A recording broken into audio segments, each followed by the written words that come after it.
This book was pretty important to me. So it was the first book that I read after graduating my PhD in computer science, where I saw a lot of the insanity that we were talking about happening firsthand with the censorship and riots and wokeness and all of that. So this book, The Closing the American Mind, the subtitle I think really was very impactful. How higher education has failed democracy and impoverished the souls of today's students. So the fact that this idea of the soul comes to the forefront of Bloom's argument, as I later found out, in the teaching of Socrates, is crucial. And I think what's really missing today. So this passage I wanted to start us off with, I think, really draws a stark contrast of what's missing in higher education. So it's a little bit long, but I'll read through it. So he says, my grandparents were ignorant people by our standards, and my grandfather held only lowly jobs. But their home was spiritually rich because all the things done in it, not only what was specifically ritual, found their origin in the Bible's commandments and their explanation in the Bible's stories and the commentaries on them, and had their imaginative counterparts in the deeds of myriad of exemplary heroes. My grandparents found reasons for the existence of their family and the fulfillment of their duties in serious writings, and they interpreted their special sufferings with respect to a great and ennobling past. Their simple faith and practice linked them to great scholars and thinkers who dealt with the same material not from the outside, from an alien perspective, but believing as they did, while simply going deeper and providing guidance. There was a respect for real learning because it had a felt connection with their lives. This is what a community and a history mean, a common experience inviting high and low into a single body of belief. I do not believe that my generation, my cousins who have been educated in the American way, all of whom are MDs or PhDs, have any comparable learning. When they talk about heaven and earth, the relations between men and women, parents and children, the human condition, I hear nothing but cliches, superficialities, the material of satire. So this idea that his grandparents were not educated at all, and they had this spiritual richness, and now he has these cousins who are educated to the highest degree in the American system and have no spiritual richness at all. That's kind of what I had seen in university, and what I think led to a lot of the insanity. So I guess asking your opinion on that, and then the idea of, I guess, maybe put a question that's related to the book more of how does the notion of the soul fit into Bloom's notion of education?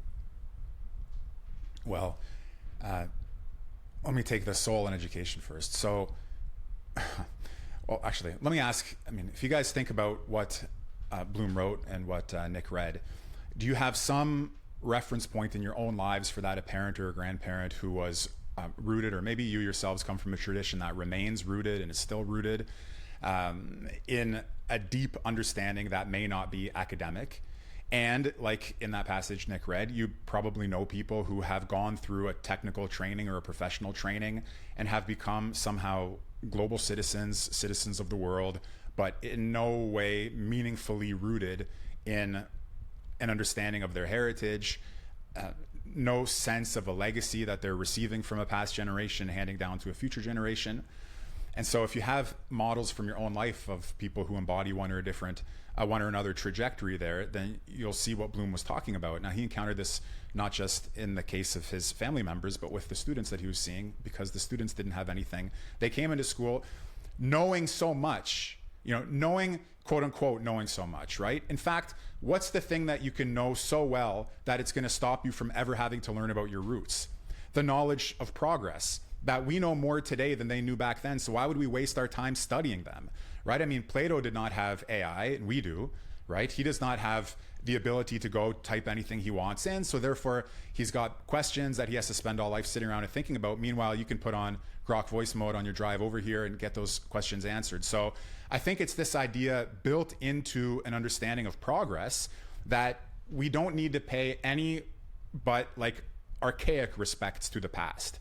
It doesn't have to shape us, inform us. We just have to say, thank you, you played your part when you did, and off we go into a future yet to be discovered and yet to be created.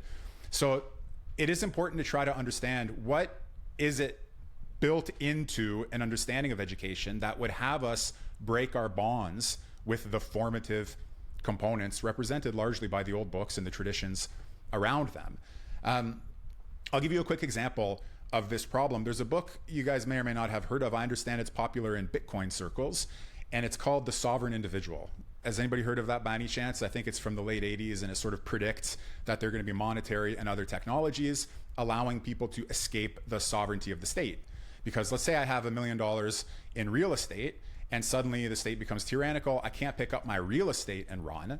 But if I can transfer my digital assets to another locality, then technically, I can escape the tyranny of the state to a certain extent and just flee. Okay, so that's a book that predicted some of the tendencies in monetary technology and in this individual opposition to state power. Interesting book. A lot of the predictions there were on the money. But one of the things that the authors say towards the end of the book is this. They say that although our technological elites are developing all of these new technologies, so you have, again, sort of the speed of being able to move your money out of the country and all these other sorts of things, they haven't taken one step past the old moral foundations that you get in Plato, the Bible, and Confucius. I think those are the three that they mention, because morality doesn't progress in the same way that technology progresses. That's not an insult against morality. That's something having to do with the nature of morality. But if you're all in on future technological progress and you ignore those moral roots, you can't be informed by them, you can't be shaped by them, you can't learn from them, and you're a moral idiot. In other words, you're definitely badly educated, even though you may be technically skilled. So that's another way of conveying the importance of the old traditions and how a progressive mentality can block access to them. So those are a few of the things that come to mind. Again, you have to see who in the world today preserves some component of an anti-modern tendency, a traditionalist tendency.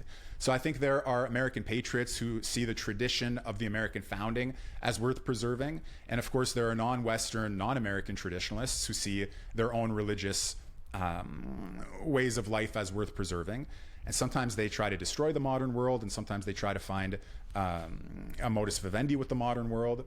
I think it's difficult to be an American patriot through and through and to be anti-modern or something like that, because you have to find the right kind of balance between the classical and the modern in defending America's founding principles, which many students of Strauss's did, including Bloom and Thomas Pango and so on.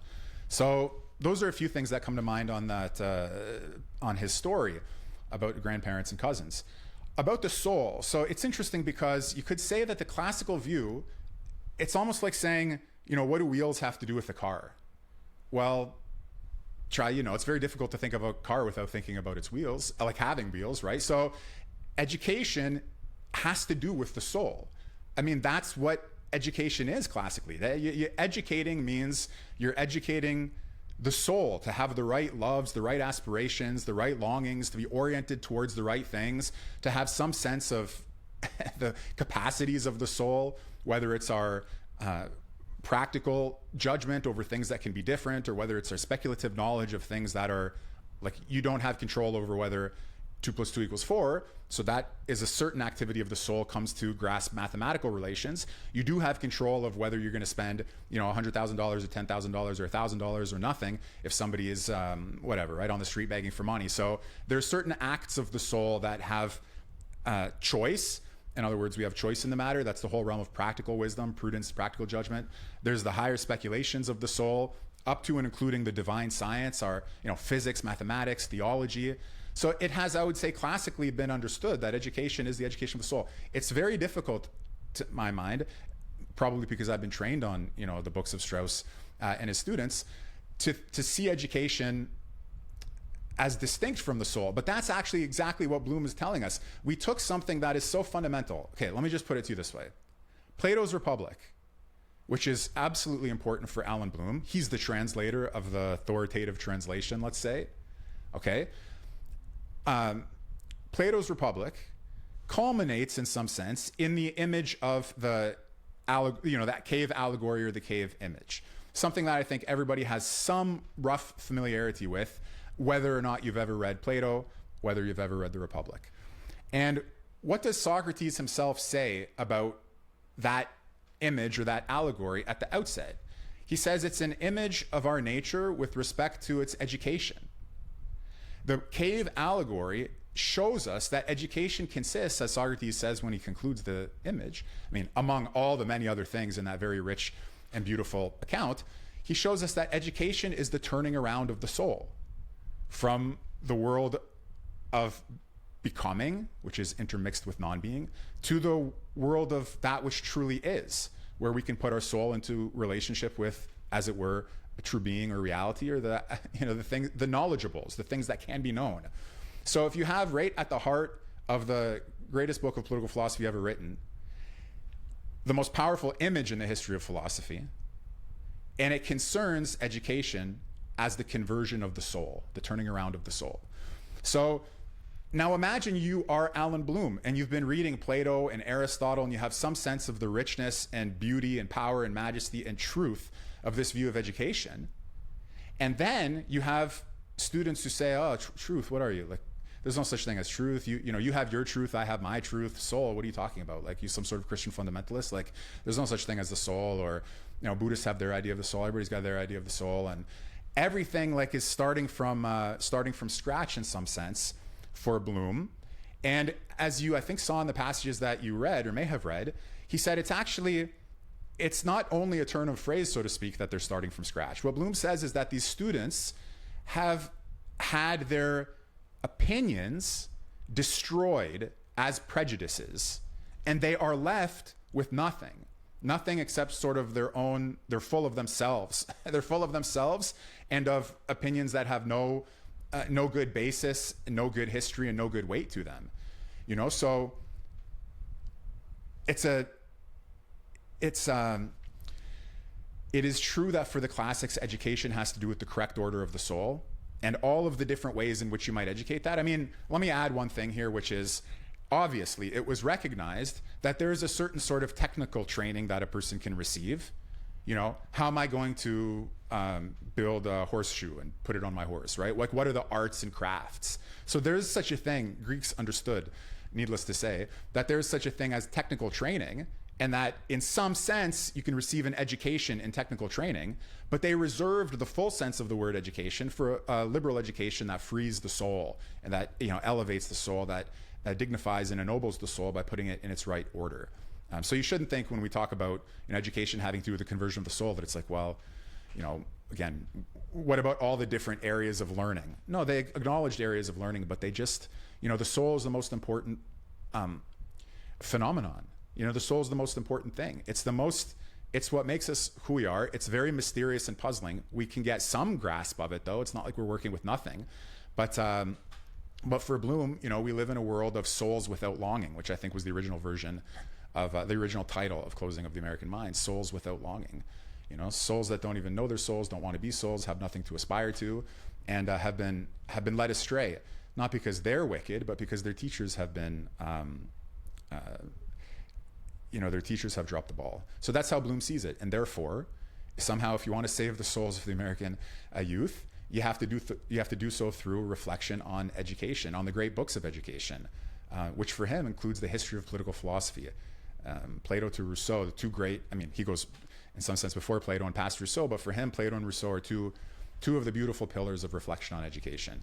And Bloom translated both Plato's Republic, as I've already said, and Rousseau's great meditation on education, the Emile. Remy.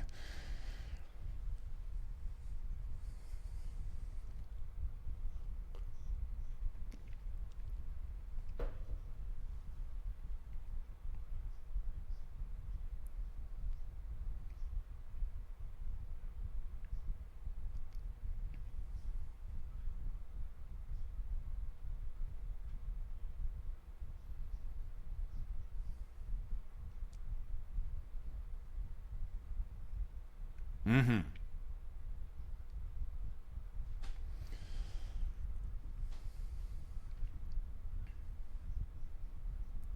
Yeah, it's a great question, and it's completely natural that we should hear the word soul with all of its whatever connotations that it has for us. When I took my first philosophy course, and Plato's Republic was the first book that we read, the professor warned us. He said, look, when Plato says soul, you shouldn't automatically think immortal, eternal Christian soul that goes to heaven or to hell and that, or is in limbo or purgatory, whatever the case is. Because one of the beautiful things about studying the history of ideas, let's say the history of political thought and the history of human thought, is that we actually get to see, oh, let's try to run this back in a way and say, yeah, we don't want to necessarily take the Christian interpretation right away, or the Jewish or the Muslim or the religious or the spiritual but not religious, because we want to try to reconstruct and see what it meant for the Greeks. So one of the very beautiful things, and not just, by the way, for the Greeks, that's also a generalization, because it means one thing for Plato may not mean the same thing for Aristotle, though they're both Greeks. So we learn to sort of like set aside our preconceived notions, watch out for our generalizations, and discover what it might mean for each author.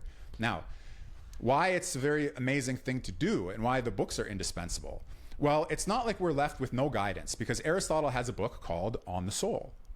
And if we wanted to know what Aristotle thinks about the soul, it's very useful, for instance, to study his book called On the Soul, where he says, even though it's one of the most difficult and most important topics, still he's able to make some relevant distinctions about the vegetative soul. That's the part, that's, you know, the human being, like plants, grows. But that doesn't tell us what's distinct about what's distinct about man, what's distinct about ourselves. But he calls that the vegetative soul or the nutritive soul. People, like animals, move. Okay, that doesn't tell us what's uniquely human, but he does call that, the animal soul. Like we perceive and we have sensation, just like my dog does. But at some point we get to the intellectual soul, the whole world of discourse, of reflection, of contemplation, of speculation, of reasoning. And then we start to see what appears to be distinctly human. So in Aristotle's case, when he describes or does his exposition of the nature and structure of the soul, it's the kind of thing that he's thinking about. And you shouldn't believe that he has 100% clear doctrinal answers to every question, because there are some puzzling passages in Aristotle about the immortality or even the spirituality of the soul, by which I mean, there's a question, is there a part of us that is not bodily? Or stated even more drastically here, is there a part of us that is separate from the body or separable from the body? Okay, so for example, Socrates had said that philosophy is learning to die or practicing dying. Why would philosophy be practicing dying? Because in dying, the soul, some part of ourselves, seems to separate from the body. So there's some acknowledgement of some sort of duality or interplay or non-material aspect or element. And when we philosophize, we seem to concentrate our energies in that non-bodily part of ourselves. In some cases, okay, for Socrates, in some cases, we seem to, move ourselves up into that, let's say, purely intellectual or dematerialized element. In that case, it's like we practice death. In Aristotle, there's this notion of the active intellect. Now, I won't go into the details. There's a long tradition of commentary, but the active intellect is another kind of aspect of Aristotle's account of the soul, where it seems like there's something that, at its best, when it's really firing on all cylinders, is not reducible to the body. And then there are debates that went through Middle Ages and continue still, for anybody who cares about this sort of stuff, about, well, is there just one soul, or are there many souls, or souls created and destroyed? So there's a serious, thoughtful, philosophical reflection on the nature and the faculties and the structure of the soul, like I say in Aristotle. In Plato, if you were to read the Republic, let's say you were only to read the Republic. I mean, there are other works. Plato's Alcibiades is a very beautiful work that I understand had the traditional subtitle On the Soul, where Socrates is talking to Alcibiades, beautiful, strong, wealthy, promising, young politician, potential politician. Politician's putting it mildly. Okay, he could be the great leader of the Athenians. And Socrates tells him that, you can't be a great leader if you don't have the knowledge required for great leadership.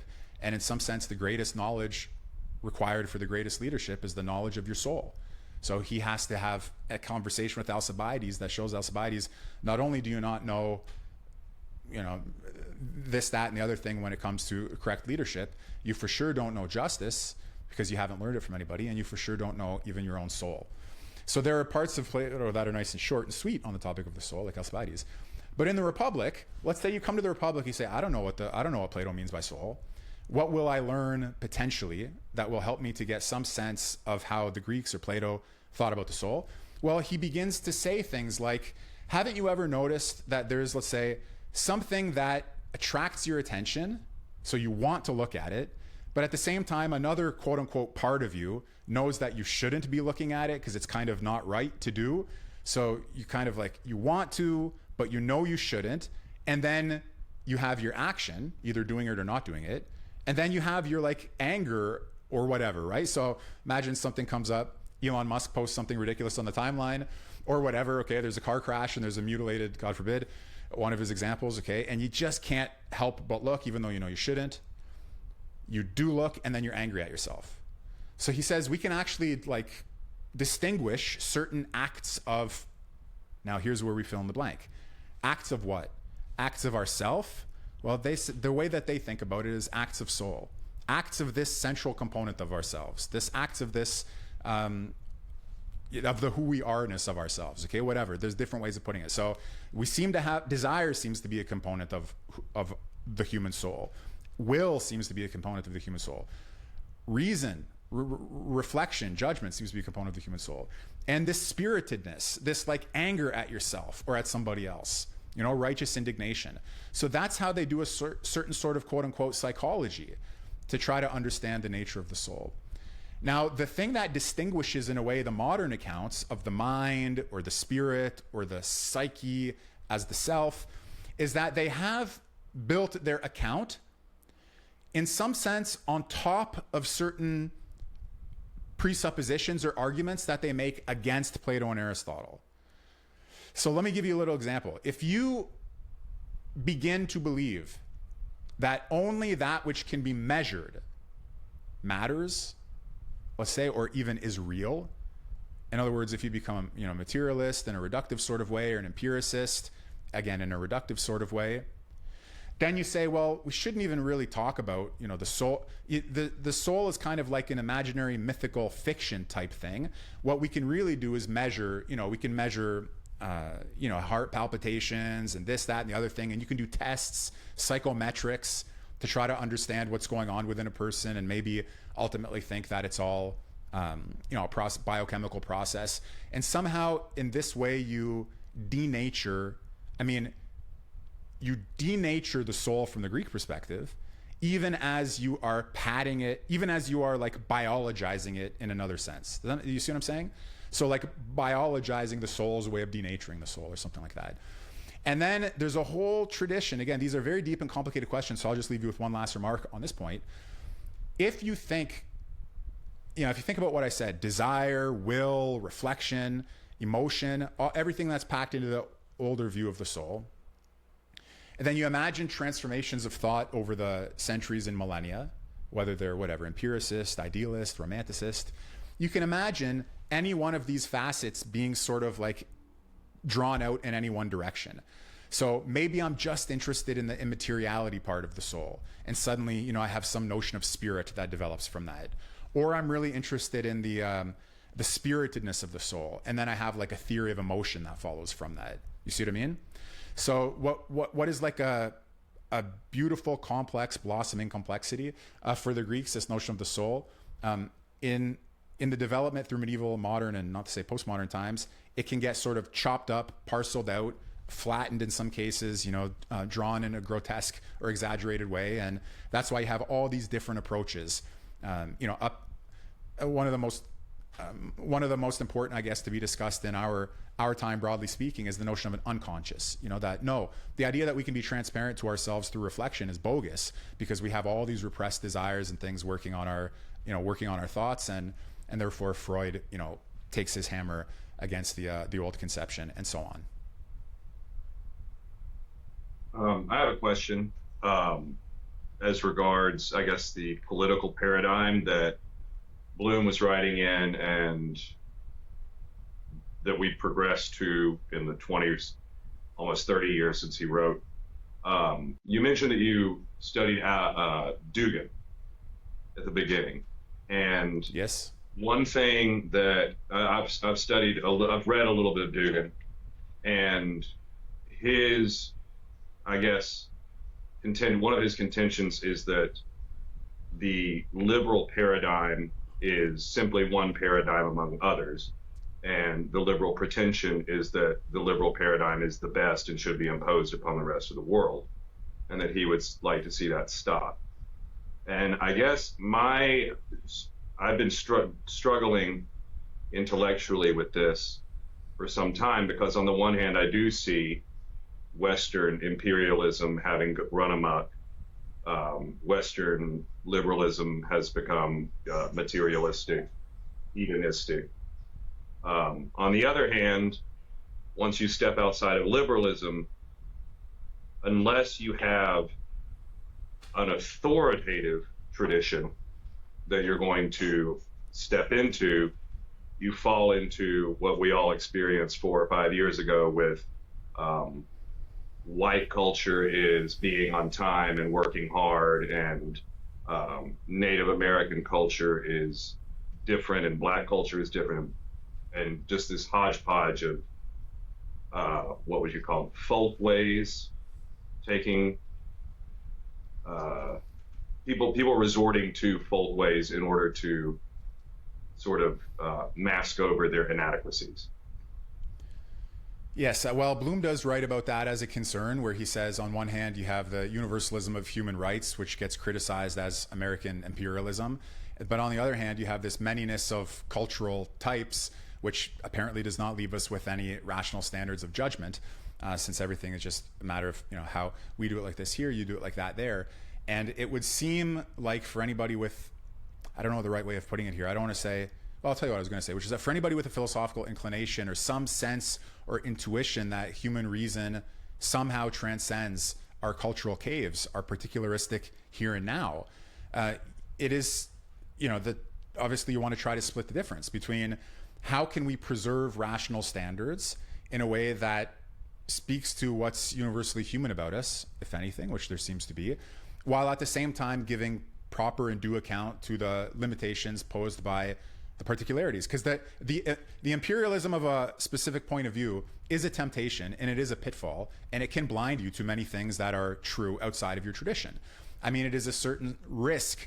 This is a classical, nothing I'm saying here is postmodern in these terms, because let's say a very common formulation by Strauss in his commentaries on the Platonic and Socratic texts is that there's always a tension between love of the good and love of one's own. That's another way of putting it. And it's not the case that one's own always overlaps with the good, although that's what traditionalists who are zealots for their own tradition believe, right? That what's mine and what's the good is the same. We have the true tradition, we have the true religion, we have the divine ancestry. In our case, the good and the own overlap. But actually, you can see whether that is the case or not, that you can still distinguish love of one's own and love of the good. And in some sense, the culturalists are, all in on the love of one's own. In some sense, so are the universalists. They just see their own as the universal. So there are puzzles here. Dugan navigates them in one way and acknowledges some and not others. Bloom likewise. I think, as I say, in the passages that were selected for today's reading, if you didn't do them, no problem, but in the passages that were selected, the problem is alluded to. Strauss said also very often about this issue. I mean, it really concerned him. That on one hand, there are risks involved in directing people to the universal good also, because let's imagine that somebody 1,000 years ago, somebody hears Socratic writers say, hey, love of one's own and love of the good are not always the same. Stops and thinks, okay, all right, let me see this now. So I belong to such and such a tradition. For example, I belong to an Islamic community in the Middle Ages. And it's my community and it's our religious law. And I believe it to be, absolutely true. I have believed it to be absolutely true. But maybe if I begin to treat it somewhat Socratically, then I'll look around and I'll see, what can I learn from the heathens? What can I learn from the pagans? What has been true in non-Muslim times and places? You begin to study that question, and before you know it, maybe, you are at odds to a certain extent with your own community. That is a risk inherent to philosophizing within a tradition. And that risk is an established risk in the history of political philosophy, classical, medieval, and contemporary. Because I would say that's what happened to a certain extent to people who tried to philosophize under the orthodoxy of liberalism. If they ended up with an illiberal perspective, that's exactly like being that's like you had to be a martyr for freedom. Just like in the Islamic world, you might have had to be. So there are all kinds of strategies here too, where what can you say openly and not say openly? It gets pretty complicated, so I'll give you a very, very quick example of this. Dugan is a Platonist. Now, that can mean very many things because Strauss is a Platonist and Dugan and Strauss are not the same. So there are different ways that you can be a Platonist. I would say in a word, kind of, Dugin is more of a Christian Platonist and Strauss is more of a pre-Christian or non-Christian Platonist. Again, a lot of sorts of nuances here. But you can say, can Dugin really be a cultural relativist through and through, where he says, look, all there are many Daseins, and each Dasein has a civilization. Every civilization has its own standards of judgment, and what we need is to recognize this multiplicity through a multipolarity, and everything goes within that, like no sense of high or low, no sense of better, worse, no sense of noble and base, no sense of beautiful and ugly. No, as you go through Dugin's work, you see that he has a sense of noble and base, beautiful, ugly, just and unjust. He's aware of the kind of paradoxical situation that how do you defend multiplicity of cultures and at the same time a kind of single hierarchy? You see what I mean? A single hierarchy of better, worse, good, bad, high, and low. And it takes him, it's much more difficult for him to do. I would say he gives it his best shot. It takes him many, many, many volumes to articulate that vision.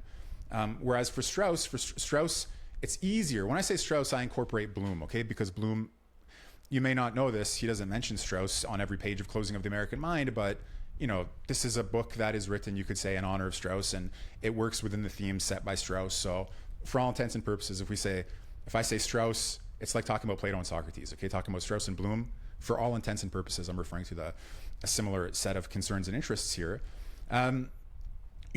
Strauss has to deal with a single sort of model. You have Plato's cave. In other words, you have the world that is not quite fully real. It's not fully false. It's not like the shadows are cast by something. They didn't just miraculously materialize out of nowhere. In other words, our political opinions bear some relationship to reality and to the truth. They participate, or they are partial. They're between being and not being. They're not totally bogus and bunk. But that pretty much tells you almost everything you need to know about the multiplicity of cultures and folkways.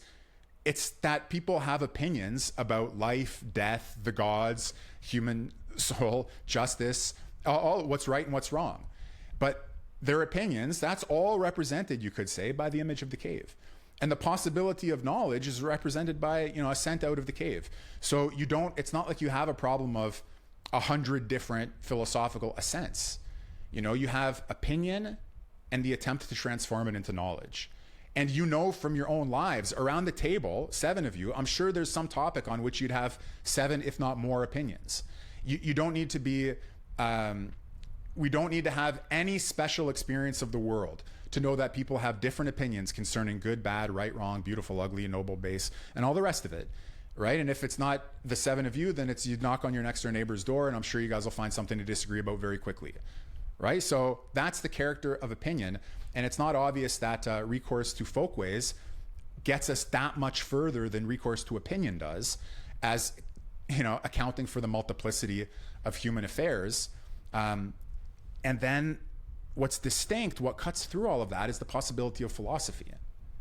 And I want to remind you about what Bloom says here, to connect this to the general theme of education, to connect this to, in some sense, an important thesis of the book itself. Bloom says at the end of the introduction that our educational challenge, what is it? Our educational challenge, the first task of it, he says, perhaps it is our first task to resuscitate those phenomena, those natural phenomena, so that we may again have a world to which we can put our questions and be able to philosophize. This seems to me to be our educational challenge. So in other words, he says, we don't need this gray network of critical concepts which were invented to interpret nature's phenomena, but which strangled them and destroyed their raison d'etre. We need to resuscitate these phenomena so we may have a world to which we can put our questions and philosophize. So the way that Strauss said it is, he said, this is just a nice little image, okay, to help you encapsulate thoughts into an image if need be. Education begins in Plato's cave with us in the cave. Okay, we begin in that. That's where we all begin in some sense. Okay, we all begin between being and non-being.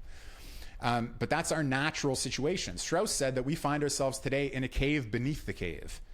We have to work just to get back to our natural ignorance as a starting point for a genuine education.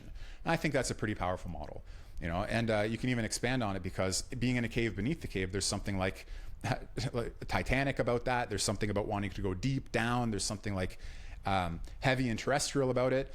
and something artificial and technological about it. Because again, in order to drill all the way down to the artificial sun at the center of the earth or whatever, you need heavy machinery and so on. But let's keep it at the simplest version of the model. Strauss said we need to do work. Bloom agrees with this perfectly. It's encapsulated in that last paragraph of the introduction. We need to return to a state of natural ignorance from which education as philosophy is possible. The only way we can do that is by sort of somehow like removing this net of gray concepts that we've thrown over the natural phenomena and sort of letting them speak to us again. They're not going to deliver us immediately into the truth, but they're going to deliver us into the ignorance that is a precondition for the ascent of education. I have a question. Where do you believe this radical left originates from? What does this have its roots in? Where does this come from? So I'll put it this way, okay? First, I don't know, but with that out of the way, I'll give you two ways that I think you could answer it. One that's more in my wheelhouse and one that's less in my wheelhouse, okay? So one is, what was it, let's say, in the recent decades, 1920s, 1930s, 40s, 50s, 60s, okay? What was the experience of the Soviet Union? What was disillusionment with the Soviet Union? What was the nature of the academics who came to American universities and, all of that sort of thing, okay? What was the influence of Nietzsche and Heidegger on thought in France that then got transported? By the way, Bloom does talk about it a little bit. He has a chapter here called The Nietzscheanization of the Left, which partially begins to say something in that like near-term institutional history of the of the arise of the left and a certain form of leftism in the American Academy. So that I would say, and there are people who have their various accounts of that. Again, I think Bloom himself is helpful in that chapter, and that's kind of like a research program, you could say. Like Chris Rufo wrote a book, I think, about it, radicalism in the American Academy. I don't remember what the book is called, but it traces these tendencies and some of the main thinkers. But the other kind of approach, or the other element of an answer that I think is important, especially since we're channeling, or I'm trying to channel here Bloom and Strauss for you, is when we say, is there anything like a classical version of this craziness or of this excess or just of this position? And I think that the answer is yes. And there are examples of the following view. Like it's established in Plato and Aristotle that there were people who believed that justice is equality, and who therefore were dedicated in some sense to the project of attacking any natural sources of inequality in order to have an outcome of political or social equality. This was sometimes lampooned. It's like it can be a comic thing, because even though the leftism of the woke Biden and Obama era is, I think, gradually behind us, knock on wood, and hopefully it's on its way out for good. Still, that there were aspects of it that weren't just like disgusting and infuriating and all the rest of it, but that were funny, that were like, you could look at it and say, wow, I can't believe anybody thinks this is hilarious, and that could be reduced to absurdity if only comedy hadn't been made illegal and unfunny. But you have classical comics who, like, for example, sexual equality is a big one. So, any good-looking guy can sleep with any good-looking girl as long as he first sleeps with an ugly old hag, because that's you're going to introduce some principle of sexual equality. Like, that's fine if you want to hook up with what's her face, that jeans girl, Sydney Sweeney, no problem. But you have to go sleep with this 80-year-old you see what I'm saying, like a horrible, ugly person first. Lampooning the idea of sexual equality, reminding people of the way that natural inequality is a stone on which all of these egalitarian projects get shattered. So the fact that there's anything like a philosophical and a comic account of what happens when you try to chase nature out with a pitchfork in order to have a sort of artificial equality tells me that it's a kind of recurring erroneous opinion that can be driven to exaggerated extremes. So that's what I would say. There's some recent intellectual developments that facilitate that. For example, as I say, Freud's account of the unconscious. Sometimes, like, one very simplistic kind of account is, you combine Freud and you combine Marx and you combine these sorts of philosophers of suspicion who attack the superstructure, yada, yada, yada. And you can take all of their intellectual methods and basically show that every hierarchy and every structure is false consciousness or alienation. And then you can use these intellectual constructs to try to pull everything down into a liberating egalitarian impulse or outcome. But as I say, that's like if you treat it from what was the influence of these thinkers in the last, 100 years, okay, or whatever, something like that. But we should always remember, if there's anything to the argument that Plato has taught us timeless truths about politics, or Aristotle has taught us timeless truths about politics, and we want to see, well, so what's the timeless element of woke leftism? I think it is this ad absurdum, right? It's this like reductio ad absurdum of the principle of equality. But in the Christian, I mean, are we not all equal in the eyes of God and under the Christian kind of religion? And why do we see this wokeism primarily in the Western world? Is there a relationship between Christianity? Is this a perverse kind of interpretation of Christianity? Yeah, so I think the Christian element and the Jewish element from the Hebrew, it's as much of part of the Hebrew Bible as it is of the Jewish tradition, of the Christian tradition, that everybody's created in the image of God. We're equal before the eyes of God. There's something to that, to the development of these other streams of thought that relate to Christianity. Yes, in some sense, it's a uniquely Western phenomenon. But again, you could say, like Nietzsche said, Christianity is Platonism for the people. So there's a certain, you can, say, to what extent does Christianity and the development of these thoughts in Christianity owe something to Plato and Aristotle? To what sense is modern liberal Christianity a function of the rejection of Plato and Aristotle? So they're like the complex sort of operations that we have to do. But yes, I think broadly speaking, you could see it as a Western phenomenon. But again, that encompasses, when we say Western phenomenon, that encompasses some big tendencies of thought and the difficult interplay between them and among them.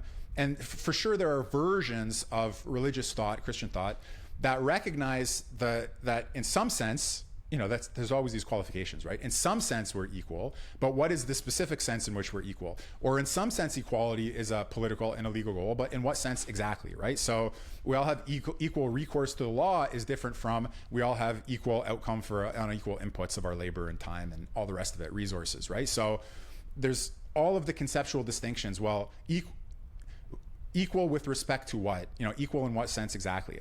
There's always a recognition.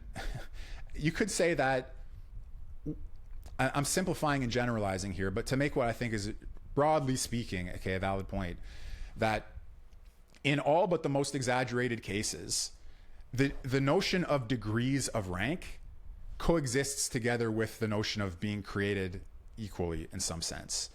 So again, to be created in the image, for all human beings to be created in the image of God and to be equal in that respect, that we're all creatures of God, it doesn't really follow for many of the religious thinkers who have to be honest with themselves that therefore we have, again, equal X, Y, and Z, however you want to carve that up, okay? Equal intellectual ability, right? Equal harms and goods that we bring upon the world, right? All of these equal deserts, that we all are owed the same rewards and punishments. Like none of that follows. Even if you think, well, at the end of time, we're all going to be redeemed in a certain sense, or while we're here on earth, we're all sinners in a certain sense. It's this, in a certain sense, that casts everything in a slightly different shadow. And you have to remember too, that in the history of political philosophy, whatever a person may think about where we were before we were born and where we're going after we were born, and whether God created us or whether we're, souls are eternal, whether the universe has come to be or has always been, which don't think these are small questions. I'm in another context, I'm teaching Maimonides or discussing Maimonides with a student. Maimonides is a medieval Jewish thinker for whom, the dichotomy, Aristotelian view, the world is eternal, Jewish view, the world was created. It's not a small thing. I mean, the view that the world is created is what's necessary to defend the law the Jewish law in this case, as revealed. So it's like, before too long, as I mentioned earlier, my interest is in the relationship of politics and ontology, or politics and first philosophy. You see a very nice case here. Somehow you can't have the divinely revealed code of law if you believe that the universe is eternal, which is what Aristotle believed. So you get a lot of big and deep puzzles pretty quickly. But as I said, I know less about the recent, you call it, institutional intellectual history of woke leftism. For sure, it owes something to Christianity run amok, which is why a lot of people like to pick out the Nietzschean passages against Christian egalitarianism and, you know, use them as a kind of response to all of that. You know, call it slave morality and so on. There's just too many nuances to go through all of them, I think. But to reiterate, it's an old temptation to try to see justice as equality, and it is possible that that can lead to extremes, not only under Christian modern conditions, but in principle at all times if it's not corrected, let's say, by another view of human nature and the nature of justice. I would say that the idea of equality is one thing, but when somebody or some group of people wants to make equality happen, already they've stepped outside of their own idea of equality, because they're anointing themselves as the people who they think can make it, who can make it happen. And in that sense, better than, or at least different from, the rest. Mm-hmm. Yeah, there are all kinds of interesting, I would say, paradoxes or contradictions that can arise. Same with freedom, same with tolerance. I mean, in fact, Bloom himself, in the preface, I think it is, he points to some of these contradictions, that in trying to be super open and tolerant in order not to be judgy and authoritarian and fascist, you know, what do these young students become? They become extremely insular, where unless it's like, you know, if you are somebody who believes that the truth is not relative, then you are basically Hitler, and you should be killed, not just as baby Hitler, but as, you know, you should be just exiled from society. So the things that Bloom talks about is another example of the paradoxes of, or the contradictions of inclusivity, of tolerance, of openness, perhaps of equality, and of freedom as well. Now, you should keep in mind, one of the things I think we learn from intelligent teachers of politics is that these principles they all have something plausible to them. I mean, there's some sense in which we do want to respect equality. And Aristotle says a family, for instance, has a variety of regimes in it. Like, maybe I'm not on equal basis with my children, but, you know, there's like sort of on an equal basis with your spouse in a way that you are not with your children. So within a family, there are regimes of relationships that can be equal or not equal. So all of these political problems are actually not self-evident. They're very interesting, and it's one of the great things that we can learn from a teacher like Bloom, is that even something as simple as, you know, what I just said, what is the nature of equality and freedom within a family, and how does that translate when you have several families, and so on and so forth. I mean, Bloom and Strauss and Pangl and the other people in this school, they, as part of our education, not just our civic education, which is no small thing, but our human education, they direct us to these most thoughtful accounts and really have us like, you know what, let's not assume that we know what we don't know, and let's just, you know, take it somehow from the beginning. Michael, I think I'll ask just one last question before we close up.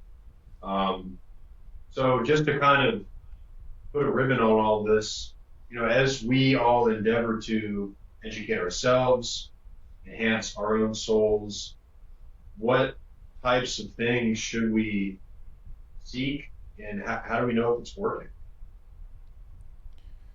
How do you know if it's working? That's an interesting question. Let me think about that. But what kinds of things you should seek? I mean, okay, I'm partial and biased here, because in the context of what we're discussing, you seek great teachers, and thank God we have some. I mean, if all you ever had in your life as a teacher of political philosophy was Strauss and Bloom, that is, you know, basically you hit the jackpot. And they're not the only ones, because there are other great teachers who studied with them, okay, or studied alongside them. But we need great teachers, and great teachers are really just people who have studied a little bit longer than we have, who have understood a little bit more than we have, who can share something that is going to meet us where we are and contribute to where we're going. So I think you should consider knowing about the names Strauss and Bloom to be like a jackpot for your education. That's just me. Okay. And don't get me wrong. I'm not saying put them up on a pedestal and idolize them. You may find somebody who for you, these are the ones who were for me. Okay. But you may find somebody who for you, you're reading an intelligent book and suddenly it just hits you in a way. And everybody, I mean, I assume that everybody around this table at some point has had kind of the experience that Nick had with the closing of the American Mind. Something somewhere along the way in your education has struck you in a specific sort of way. Whether something a teacher said or something you read or something that clicked or something you thought about after. And that is kind of an undeniable spiritual, psychological experience having to do with education, where you will feel like you're, again, I'm not going to poeticize it and dramatize it, but you'll know it when it happens. And if it's happened before, you know it. And as you pursue that, you know, that's kind of like, there's something almost mystical about it, I think. When you pursue education, you're kind of like putting yourself into this invisible college of people past, present, and future, here, there, and everywhere, who are on a similar path. And you begin to become aware of certain sympathetic resonances and so on. So look for those, okay? Again, for me, it happened to be Strauss, and therefore I share him, and Bloom, I share him as a teacher, is very competent. But be on the lookout for your own sympathetic resonances with teachers, with texts, with ideas, and be true to them. You will know, in some sense, it's like, you know, Augustine has this work written in the Christian spirit, that we have our greatest teacher within ourselves. And if you pay heed to the teacher within yourself, you will not be led astray. And if you take a scenic route, it will be worth the while. So you have to just be, you have to be attuned to the teachers around you and to the teacher within you, and do that sort of in an honest and forthright way. And your conscience will sort of be your clearest guide on whether you're making progress or stagnating, or God forbid, running headlong in the opposite direction. Thank you for your time, Michael. Okay, thank you guys for having me. It was a pleasure as always. Good luck with your studies, conversations, and all the rest of it, and enjoy the rest of your evening. See you later.